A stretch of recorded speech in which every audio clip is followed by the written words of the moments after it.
Desert Healthcare District and Foundation presents a podcast that supports your health and wellness where you live. This is Healthy Desert, Healthy You, hosted by Will Dean. Now, here's Will. Hello, friends. Today, my guest is Mona Babauta, who is the CEO and General Manager at Sunline Transit Agency, which is a very well-known public transit agency in the Coachella Valley. So welcome, Mona. Thank you, Will. It's a pleasure being here. I'm so happy that you're here. One thing that I wanted to talk with you about is that I know that Sunline has become known for implementing renewable energy and green technology through the H2 Silver Stars program. Tell me a little bit about how that started and how it's been received. So the Silver Stars program, we did that in partnership with SoCalGas. Okay. Yes, and it was implemented actually probably at 2.5 to 3 years ago. Okay. Well before I got there. So I've only been with Sunline for about 2 years. And so when I walked in, we were right in the middle of that project with SoCalGas. And it's actually ended already, but we were able to test the technology in our operating environment. They were able to produce some hydrogen that we could then use to fuel our buses. So that was actually a big win for them. And it was good for my staff to support the project because they learned a whole lot. And it was a different process than what we have on site. So right now we fuel our buses through electrolysis. And that means we take electricity and water, we bring that together and we capture the hydrogen through a chemical reaction. And we use that to fuel our buses. And we also fuel through a liquid hydrogen station. Oh, wow. Yeah. So this SMR process that we were able to do with SoCalGas through the Silver Stars project, that was a new process for us and my staff there. We learned a lot. They gathered their data. So hopefully we'll see the technology that was used in that project eventually get to the marketplace and reach commercialization. Okay. So the process that you're currently using, how many buses are actually fueled? So we have a fleet of 32 hydrogen fuel cell buses right now. And we can fuel all 32 every single day. No problem. Wow. So it sounds like that Sunline is really a leader in terms of using this technology. We are. And we actually need the technology to work every day because we need roughly 40 buses to serve our communities. Right now, given our current level of service, 32 of them are fueled with hydrogen. And so in order for us to meet the community's needs, we actually need to make it work. This is no longer a pilot for us. This actually needs to work in our operating environment. So we put a lot of work into making that happen. And I have to congratulate my staff, the board, and all of the folks who have invested in Sunline over the years. They are the reasons why we are able to serve our communities with the zero-emission technology. Okay.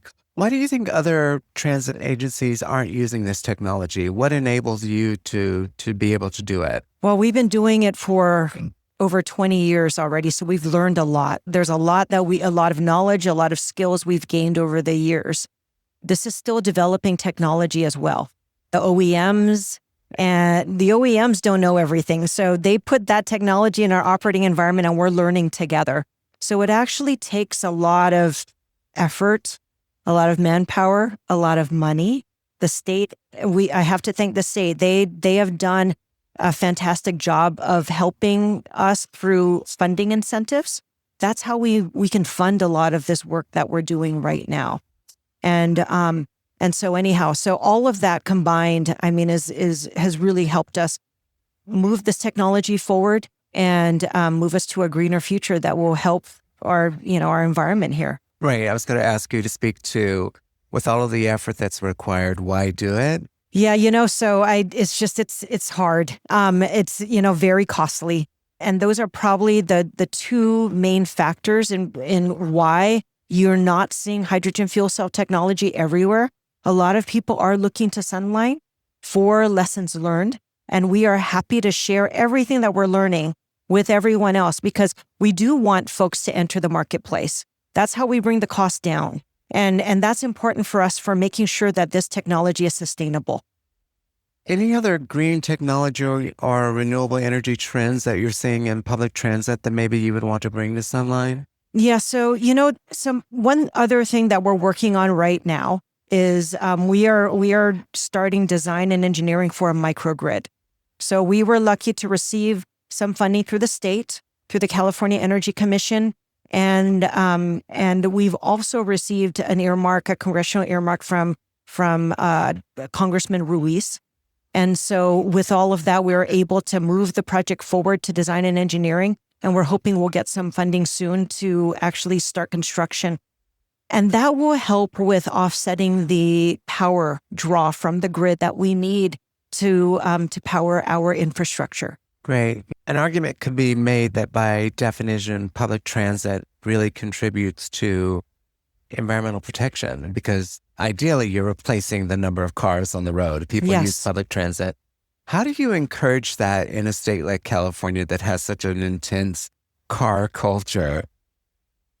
So we can't do it alone, right? We got to work with others.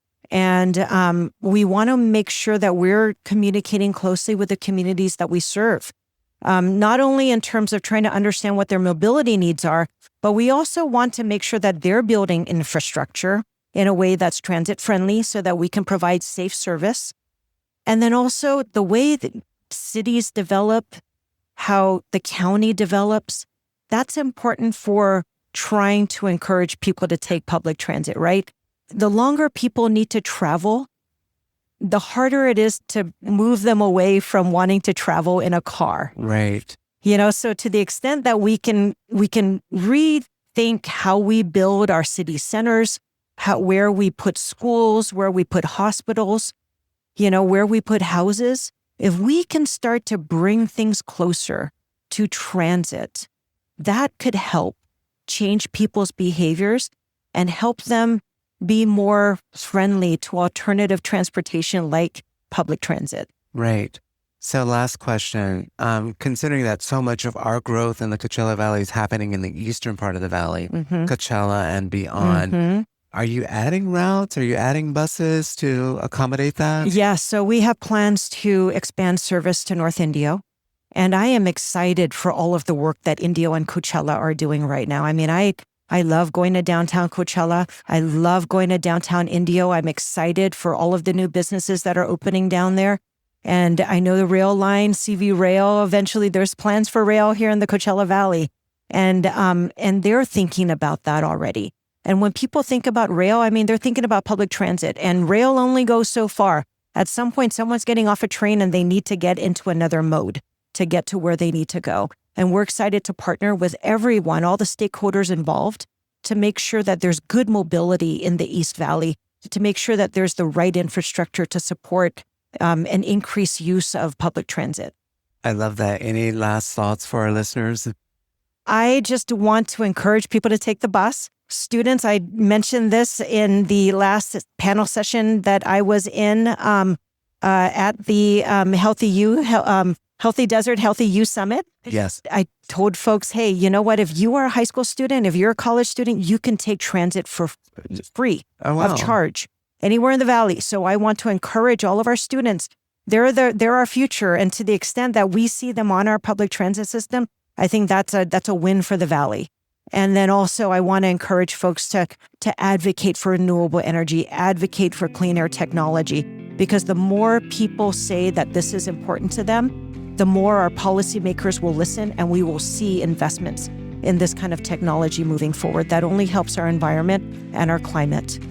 Excellent. Thank you, Mona. Thank you so much, Will. It was a pleasure being here today with you. Thank you for joining us on this episode of Healthy Desert, Healthy You. This podcast is a production of the Desert Healthcare District and Foundation in Palm Springs, California. For more information, please visit the website dhcd.org. Our annual conference site is healthydesert.healthyu.com. This podcast is available at most major podcast portals, including Amazon Music, Apple Podcasts, Audible, Captivate.fm, Spotify, and YouTube Music. Thanks for listening. Be sure to subscribe.